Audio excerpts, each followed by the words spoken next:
چیخ نکل گئی، ادھر تیرے ہر رگ رگ دماغ دل ہر شے ادھر مخاطب تھا، دیکھ کر بے ساختہ پکار اٹھاؤ پاک ہے میرا اللہ۔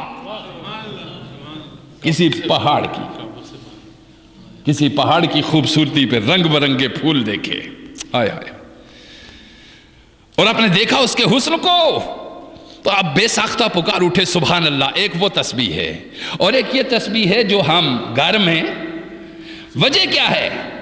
اس میں تسبیح ہاتھ میں چلتی ہے مگر دل باہر ہوتا ہے۔ وہ جو بے ساختہ تسبیح لی جاتی ہے اس کے اندر ہر شے تیری بے چین ہوتی ہے۔ جب یہ تسبیح تیری اس طرح ہر دانہ اس طرح سبحان اللہ نکالے گا تو تجھے خدا کو پانے میں اور خدا کو تجھے بلانے میں کوئی دیر نہیں لگے گی۔ یہ ہے یہ حقیقت۔ تو آپ نے دیکھا قرآن بیان کر رہا ہے۔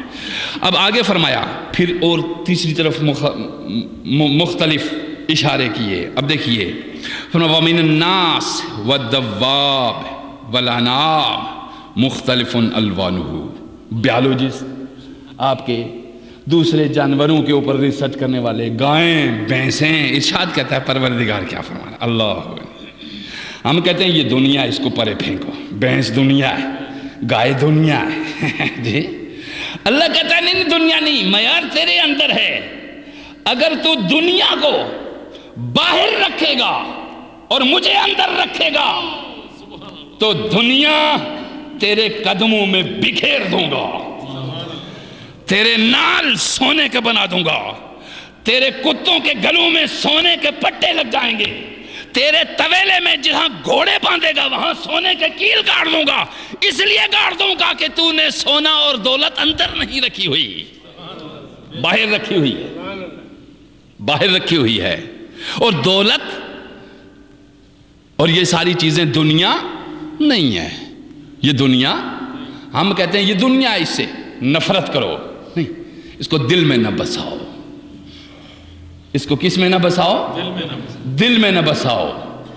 پاس ہونا ضروری ہے کہ تاکہ تیرا ضمیر مر نہ جائے، پاس ہونا ضروری ہے تاکہ تیرا ضمیر، مگر اس طرح بھی نہیں کہ یار لوٹ گسوٹ کرو، آج اچھے عہدے پہ ہوں، آج ذرا اچھا منصب ہے اور تھوڑا کھینچو، بعد میں چاہ کے ہم ایسا کریں گے کہ اللہ کی طرف لوٹ جائیں گے۔ یہ نہیں، یہ نہیں، یہ نہیں۔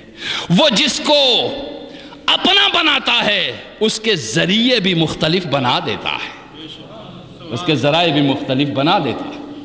اب سنو، توجہ دیجئے۔ اب یہاں پہ دیکھا ارشاد فرمایا پروردگار عالم نے کہ اور اسی طرح انسانوں اور جانوروں اور مویشیوں کے رنگ بھی ہم نے مختلف بنائے۔ یہ تینوں علوم آپ نے دیکھا۔ پہلا ارشاد فرمایا کہ یہ دیکھو بارش، اس میں سے اگنا، ایگریکلچر کا سارا، ایگریکلچرسٹ کو بتایا کہ یہ دیکھو تمہیں ہر پھول میں میں نظر آؤں گا، ہر کلی میں میں چٹکتا ہوا نظر آؤں گا، ہر پھول میں میں مہکتا ہوا نظر آؤں گا، تمہاری مشام جاں کو معطر کرتا ہوا نظر آؤں گا۔ ہر پھول میں میں ہوں، ہر کلی میں میں ہوں، ہر خوشے میں میں ہوں، ہر بالی میں میں ہوں، ہر دانے میں میں ہوں۔ توجہ دی۔ پھر دوسری چیز دعوت دی پروردگار عالم نے، جیولوجسٹ پہاڑوں پہ ریسرچ پتھروں پہ کرنے والے کو، فرمایا وَمِنَ الْجِبَالِ جُدَدٌ بَيْضٌ وَخُمْرٌ مُخْتَلِفٌ أَلْوَانُهَا۔ یہ پہاڑ کچھ کالے، کچھ سفید، کچھ مکس، ان میں بھی میں ہوں۔ جب یہاں تم جاؤ گے تو میرے خالق ہونے کا پتہ چل جائے گا کہ میں کس طرح کا خالق ہوں۔ اس میں بھی کیا ہے؟ توجہ۔ پھر اگلا، اب یہ اگلا جو علوم ہے، ارشاد فرمایا پھر واپس لوٹا پروردگار عالم اس بات کی طرف، وَمِنَ النَّاسِ وَالدَّوَّابِ، جانور اور مویشی، مختلف الوانہ، یہ مختلف رنگ۔ اب ارشاد اگلی آیت سنیے، کَذَالِکَ انما یخشی اللہ من عبادہ العلماء۔ جی غور کیجیے، ان سب کو کیا کہا پروردگار عالم نے؟ علماء۔ کیا کہا ان کو پروردگار عالم نے؟ علماء، یہ جیولوجسٹ بھی علماء، یہ ایگریکلچرسٹ بھی علماء، یہ بیولوجسٹ بھی علماء، یہ جس پہ کوئی ریسرچ کر رہا ہے. میں نے کہہ دیا قرآن سائنس کی کتاب نہیں ہے، مگر کوئی سائنس اس سے باہر بھی نہیں ہے، ایک ایک لفظ اس کا. اب ارشاد فرمایا گیا من عبادہ العلماء، اگلا جملہ ارشاد فرمایا ان اللہ عزیز غفور. حقیقت یہ ہے کہ اللہ کے بندوں میں سے صرف علم رکھنے والے لوگ ہی اس سے ڈرتے ہیں. بے شک اللہ زبردست اور درگزر فرمانے والا ہے. زبردست اور درگزر فرمانے والا ہے. کس قدر زبردست بایا. یہ بیان میں آپ کو اس لیے سنا رہا ہوں کہ اگلی بات میں جو آپ کو سنا رہا ہوں، اب یہ ذکر کیا ان سب کو کیا کہا؟ علماء. اب ارشاد فرمایا ثم اورثنا الکتاب، ارشاد فرمایا جا رہا ہے بے شک پھر ہم نے اس کتاب کا وارث بنا دیا ان لوگوں کو، پھر ہم نے اپنی کتاب کا وارث بنا دیا ان لوگوں کو جنہیں ہم نے اس وراثت کے لیے اپنے بندوں میں سے چن لیا تھا. کیا مطلب؟ مطلب یہ کہ ملکوں کی ترقی، قوموں کی بلندی، ارتقاء، وحدت اور محنت اور علم. تیرا علم پہاڑ کا سینہ چیر کے وہاں سے خزائن نکال لائے. تیرا علم سمندروں کی لہروں کو پھاندتے ہوئے، گہرائی میں اتر کر غواصی کرتے ہوئے علوم الہیہ کے منبع وہاں سے نکال لائے. تو اپنا رزق سمندروں کے نیچے سے بھی تلاش کر لے، فضاؤں سے بھی اٹھا لائے، اور تو اپنا رزق زمینوں سے بھی لے لے. اور ان سب کو قرآن نے کیا کہا؟ یہ ہے میرے اہل علم، یہ ہے لوگ میرے. اس قسم کے اہل علم مجھے بتائیے کہاں پائے جاتے؟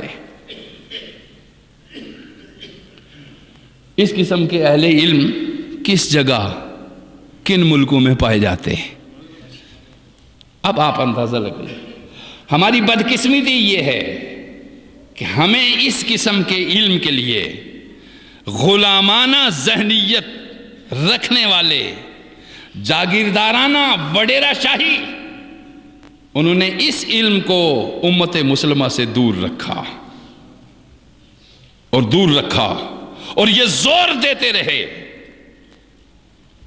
کہ علامہ اقبال فرماتے ہیں بس ذکر و فکر میں اس کو مصروف رکھو، تسبیح و تحلیل میں بس اس کو مصروف رکھو، کہیں تحقیق اور فکر میں آگے نکل کر زمین کا سینہ چیر کر اپنا غیرت مند رزق نہ نکال لائے.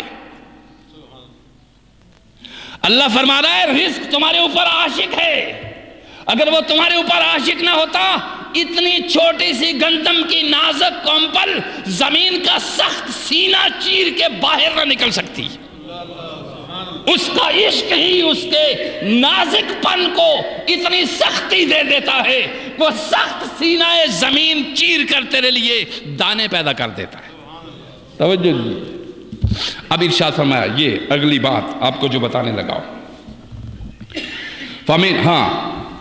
قرآن پاک نے ارشاد فرمایا ثم اورثنا الکتاب الذی، پھر ہم نے اس کتاب کا وارث بنا دیا ان لوگوں کو جنہیں ہم نے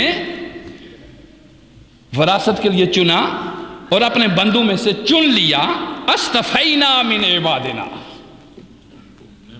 استفینا من عبادنا، ان سب کو ہم نے چن لیا. استفینا، ہم نے چنا، اور جس کو خود چنا اس کا سب سے پہلے نام ہی مصطفیٰ رکھا. اس کا نام ہی کیا رکھا؟ مصطفیٰ، چنا ہوا. اور آگے جو کوئی بھی چنا جائے گا وہ اس کے استفاء سے چنا جائے گا. توجہ دیجئے. فرما دیا استفینا من عبادنا، اب ہیں تو وہ میرے بندے. مراد مسلمان جو پوری نوع انسانی میں سے